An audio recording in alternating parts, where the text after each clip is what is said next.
scène qu'à nous-mêmes nés pour amener ma part de progrès.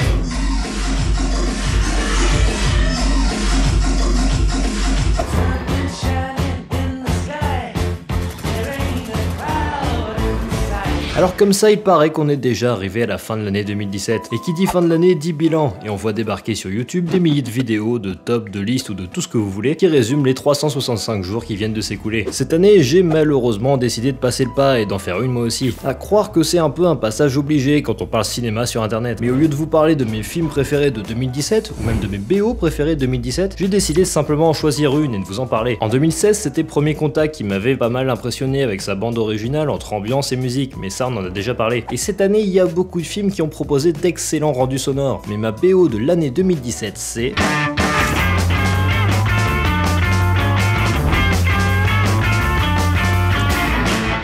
Ces derniers temps, dans le magnifique monde des bons gros blockbusters hollywoodiens à très gros budget, il y a une mode qui consiste à caser des musiques cultes de type pop ou rock dans n'importe quel blockbuster, même si ça n'a aucun rapport avec l'histoire. Non, sérieusement, regardez juste les bandes annonces et vous verrez qu'en ce moment on a le droit à un véritable festival. I hurt myself today.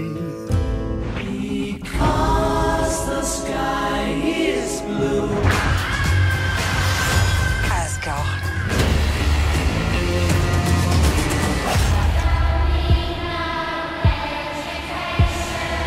Et vu pour chaque mode, il y a bien un couillon qui l'a lancé, c'est au tour des Gardiens de la Galaxie de créer celle-ci. Mais rappelez-vous, on est en 2014, les films de super-héros avec des musiques oubliables dominent les box-office et les spectateurs commencent déjà à en avoir marre. C'est alors que Marvel débarque et décide de changer la donne et nous sort les Gardiens de la Galaxie, avec ses anti-héros, son ton décalé, ses vannes à deux balles et surtout sa playlist remplie de bons sons des années 60-70. C'est un énorme succès. Évidemment, qu'est-ce qui se passe quand il y a un énorme succès? Tous les gros studios veulent faire pareil. C'est alors qu'on voit plein de films avec donc des musiques du même genre, même si ça n'a pas forcément de rapport. Sauf que c'est bien joli d'avoir les droits sur des musiques ultra connues, encore faut-il savoir s'en servir. Ce que je reproche souvent à ces films, avec des bandes son composées de plein de titres déjà existants, c'est de balancer des sons pour faire plaisir aux spectateurs, sans qu'il y ait un quelconque rapport avec le film, ou une quelconque utilité dans l'histoire. Et non, je ne vais pas vous parler de Suicide Squad, parce que c'est la fin de l'année, on n'est pas là pour s'énerver.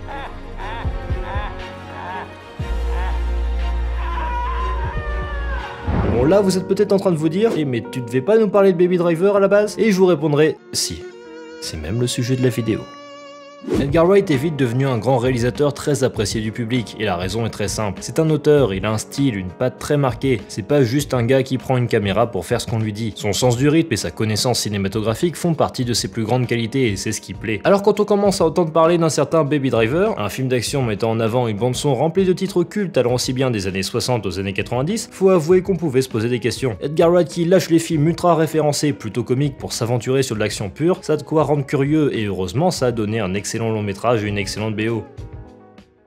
Le grand point fort de Baby Driver, c'est que dans ce film, au moins, on sait utiliser les musiques. 14 ans avant, Edgar Wright avait réalisé un clip que beaucoup ont oublié, mais qui apporte pourtant toutes les bases de ce que sera Baby Driver.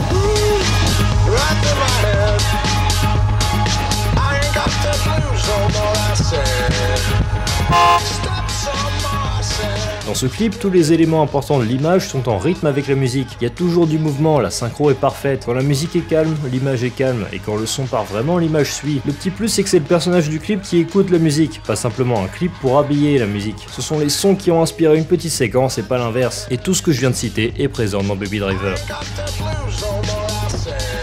Edgar Wright et son équipe ont choisi les chansons qu'ils voulaient avoir dans leur film dès l'écriture du scénario. Ça leur a permis de pouvoir jouer dès l'écriture sur les contrastes entre le choix musical, le scénario et l'action. Alors je veux pas trop vous spoiler dans cette vidéo, l'idée c'est plus de vous donner envie de voir le film. Mais réfléchissez 5 minutes et imaginez une scène de n'importe quel film qui irait bien avec cette musique.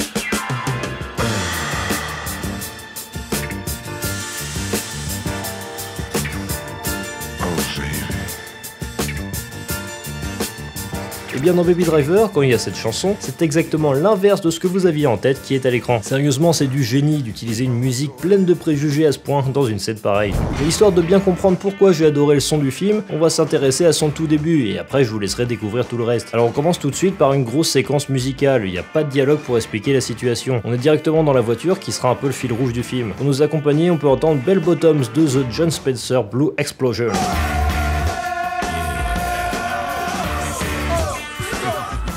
Dès le tout début, on a un jeu avec le rythme, que ce soit sur des simples cotes ou surtout sur ce passage faisant penser au clip de Blue Song.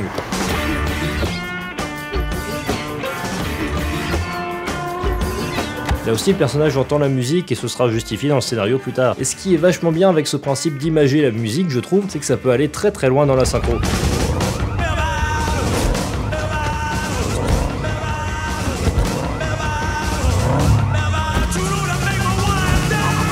Alors que jusque là tout se passe dans la voiture à l'arrêt avec notre personnage qui attend, un peu comme dans le clip qui a inspiré le film, la deuxième partie de la séquence va être beaucoup plus explosive. On a une course poursuite sur la suite de la chanson et toujours en rythme.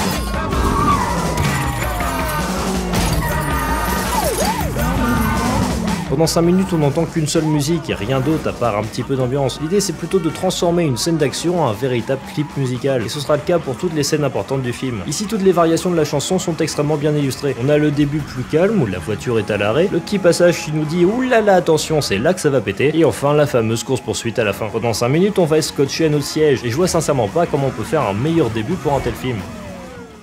Si j'aime autant Baby Driver, c'est parce qu'il se contente pas de nous diffuser de la bonne musique, il joue avec. Non sérieusement, je pense que c'est un film à montrer dans toutes les bonnes écoles, pour vraiment montrer aux monteurs ce que c'est que jouer avec la musique. Quand elles sont là, c'est pour quelque chose, elles font partie de la scène, et si on les enlève, bah la scène a beaucoup moins d'intérêt. Et ça va être ça pendant tout le long métrage. On s'en rend compte dès la deuxième séquence musicale, où chaque son d'ambiance est en rythme avec la musique. Mais je vais m'arrêter là pour cette fois. Tout ce que j'ai à vous dire, c'est foncez découvrir Baby Driver. Quand vous le verrez, faites attention à tous les choix sonores, toutes les petites synchros images son. Très franchement, c'est un festival pendant tout le film avec très peu de temps mort. Et c'est pourquoi Baby Driver est ma BO de 2017. Pour 2018, j'ai pas tant d'attentes que ça. Je préfère me faire surprendre par une bande son que j'attendais pas forcément, comme pour Premier Contact ou Baby Driver. Mais vu que vous aimez les pronostics, je peux vous dire que pour Les Indestructibles 2, qui devrait sortir cette année, j'espère des musiques aussi géniales que celles du premier, et un film aussi génial que le premier surtout. Je suis pas mal curieux concernant les choix sonores du prochain Spielberg ou du prochain Wes Anderson, qui s'annonce juste excellent, et on verra pour la suite de Sicario si ce sera à la hauteur de ce que proposait Johansson dans le premier. Vous aussi, n'hésitez pas à me dire en commentaire votre BO de 2017 et les films que vous attendez le plus en 2018. Et bien sûr, je vous dis à très bientôt sur Il était une chaîne pour de prochaines vidéos.